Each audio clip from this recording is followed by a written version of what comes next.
राधे राधे महाराज जी। महाराज जी, मनुष्य को मुक्ति व मोक्ष के लिए सन्यास ही आवश्यक है क्या? नहीं,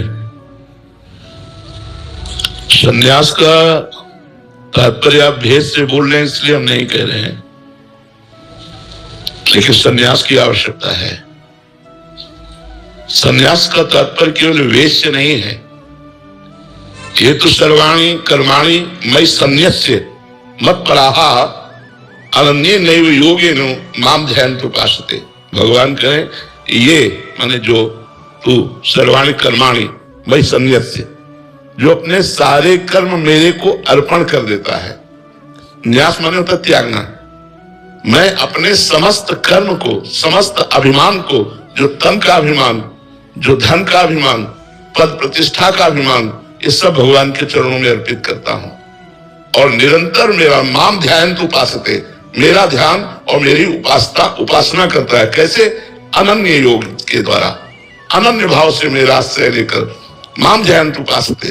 तो भगवान ने कहा कि तेसाम हम समुद्रता मृत्यु संसार सागर, इस मृत्यु संसार सागर से मैं उसका उद्धार करता हूं। तो एक होता है विरक्ति मार्ग और एक होता है जिसे निवृत्ति मार्ग कहते हैं, और होता है गृहस्थी मार्ग जिसे प्रवृत्ति मार्ग कहते हैं। यदि प्रवृत्ति मार्ग में अपने सारे कर्म कृष्णा अर्पण वस्तु किए जाएं और उठते बैठते चलते फिरते भगवान का मंगल में नाम लिया जाए, तो आप जहां हो वहीं से आपका मोक्ष कल्याण हो जाएगा। क्योंकि भगवान के नाम जप से विवेक जागृत होगा, शुद्ध ज्ञान जागृत होगा, और ज्ञान से इंद्रिय और मन का संयमन होगा, और इंद्रिय और मन जहां शांत हुए तो स्वरूप का बोध हो जाएगा और मोक्ष को प्राप्त हो जाएगा।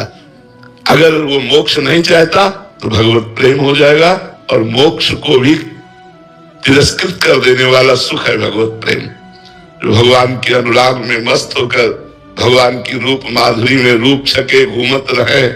तन को तनिक न भान, नारायण दृग जल बहे, यह है प्रेम पहचान। अपने प्रीतम की रूप माधुरी में डूबा हुआ, उनका स्मरण करते हुए अश्रुत प्रवाह करता हुआ गदगद कंठ रोमांचित धन्य हो गया जीवन। सतरति सतरति सा लोकांतार्यति, वो स्वयं तर जाता है, स्वयं तर जाता है और लोगों को तार देता है। वो गृहस्थ हो या विरक्त, विरक्त भेष लेकर धन की कामना करना, मान प्रतिष्ठा की चाह रखना, लोक व्यवहार में प्रवृत्त होकर के संसारिकता आ जाना, तो वो दुर्गति का कारण बनेगा। विरक्त होकर के वो सदगति को प्राप्त नहीं होगा। तो चाहे विरक्त हो चाहे गृहस्थ हो, दोनों को अपना सर्वस्व अहम भगवान के चरणों में, गुरुदेव के चरणों में समर्पित करना ही होगा। और कंचन कामिनी कीर्ति, इन तीनों से राग हटाना होगा, तभी वो भगवत प्राप्त होगा, चाहे गृहस्थ हो चाहे विरक्त हो। ये मार्ग है दो, लेकिन दोनों मार्गों की पूर्णता भगवत प्राप्ति से है, और दोनों मार्ग अधिकार रखते हैं भगवत प्राप्ति का। इसलिए प्रगट में संन्यास लेना आवश्यक नहीं है, अंतर से सन्यासी बन जाओ, अंदर से सर्व कर्म भगवान के चरणों में समर्पित कर दो, तो तुम मोक्ष को जीते जी प्राप्त कर लोगे, जिसे कहते हैं जीवन मुक्त अवस्था। परमहंस श्री सुखदेव जी के गुरुदेव थे जनक जी महाराज।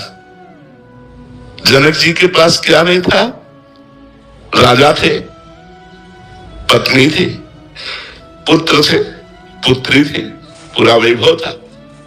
यद्यपि वो सब भगवत लीला पात्र हैं, फिर भी हम आपको, चक्रवर्ती सम्राट अम्बरीश जी के पास क्या नहीं था? रानियां थी, पुत्र पुत्री थे सब। और दुर्वासा जी विरक्त महापुरुष, अम्बरीश जी की बराबरी नहीं कर पाए। विरक्त परमहंस श्री सुखदेव जी ने जनक जी को गुरु रूप से स्वीकार किया। तो यहां विरक्तता और गृहस्थता, इन दोनों में भगवान के प्रति प्रीति कितनी है, भगवान के प्रति समर्पण कितना है। जिसका समर्पण जोर होगा वही आगे निकल जाएगा, चाहे गृहस्थ चाहे विरक्त, बस समझ पा रहे हो? हाँ,